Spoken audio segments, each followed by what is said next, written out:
Traditional rulers urge federal government to end banditry kidnapping ongoing in the country now.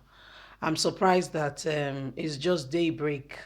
It's been a long time. The night has been such a long night that traditional rulers are just realizing that this is a monarch in our society. This is actually a plague that needs to be curtailed or dealt with immediately. They've been quiet, right? Now it's coming home. You know, when a man goes to the bush or to the forest as it is and, and sees a little cat, not knowing it's the baby lion, and brings it back home and begins to play with it, then the thing begins to grow. Then you begin to see the pictures of the big cat or the very one called lion beginning to show. What do you do? A wise person at some point will return it back to the forest. Don't assume he knows you. Oh, a wild beast is a wild beast.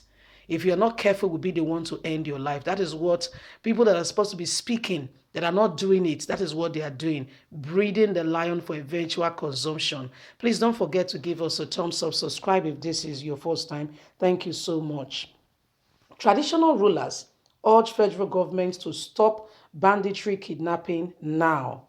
The National Council of Traditional Rulers of Nigeria has called on the federal government to urgently address the national and nation security challenges. Traditional rulers who made the appeal at the end of the meeting with President Muhammadu Buhari at the State House Abuja on Thursday expressed concerns over cases of kidnapping and banditry in some parts of the country.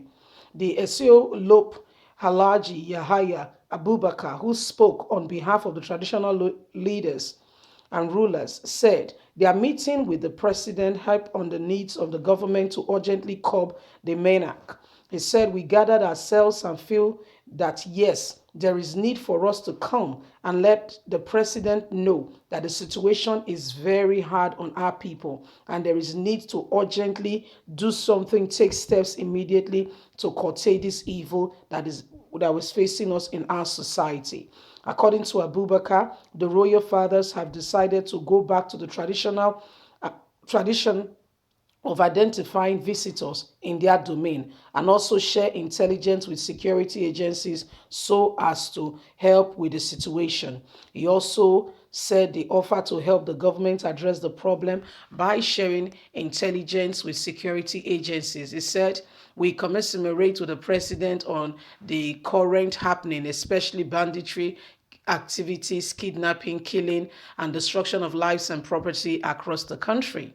We discovered that the situation is getting too much on our people, our land, and our culture and tradition, and this is really getting out of hand. I'm surprised that they just woke up. Like I said, it has been a very long night. So if it has not been hard on your people, it's been one or two things. It's not important to pay attention to.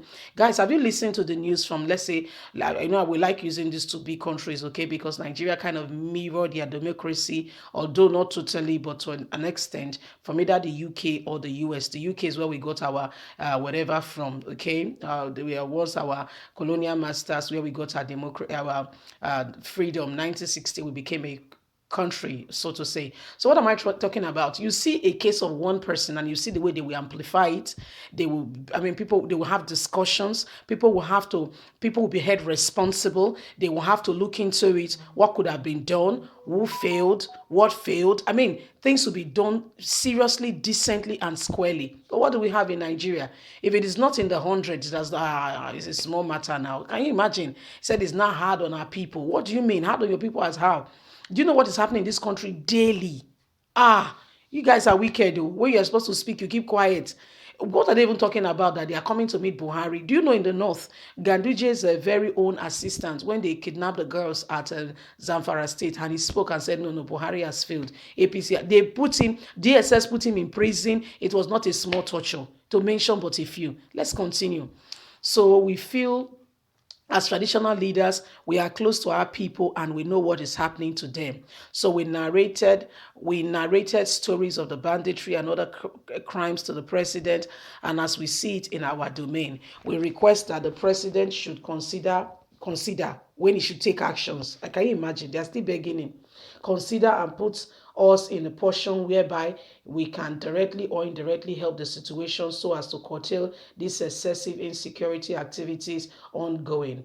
The NUPE also condemned what has been happening and people being profiled. He commended President Muhammadu Buhari's administration for the effort aimed at uplifting the quality of life of the citizens. Why do you guys like to lie? It's bad enough that you have mentioned to the president the issues on ground. Why do you have to end it with a lie, telling him that his administration is doing well? I tell you what, men, they go there to beg money. Because at the end of the day, when they'll be leaving, there'll be envelopes being given to them. So they prefer those envelopes to the life of their people. And look at how subtle and how very, like, there is nothing really happening the way they put it. Listen, Nigerians, unless we call a spade, and let ourselves know that there is urgent need for us to work together as one and end this insecurity, I don't think we are really making efforts enough to really curtail this menace that is spreading through our land. For starters, the US has offered to help Nigeria, but Buhari will never accept it. I tell you why.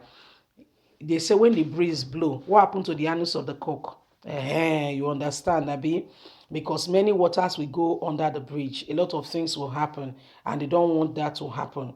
Matters will be unfold. Things that are not supposed to, it will come out, and the president might be indicted. So for that reason, better just, keep it where it is. Can you imagine what is really, really going on in our country? Can you imagine? We cannot be quiet. Enough is enough. We cannot be quiet. We cannot. Everybody speak out. Speak out. The mainstream media will not want the world to know what is ongoing in Nigeria. They keep it, they try to barricade it, make secrecy out of it. So they are very not happy, with what happened in NSCაც, that, people will just go about and video and the whole world.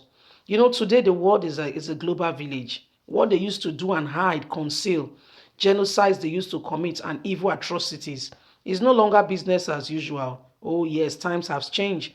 You can be in your bedroom and report what is going on in your nation, in your neighborhood, to the whole world. I'm telling you, because this news you're hearing go around the nations of the world. And that's why we keep stressing it out to everyone. Please let your voice be heard. Please like us, share, subscribe. Click on the notification button so you can get all our latest news. We sincerely appreciate you. Don't forget, you are a voice. Let it be heard. Bye for now.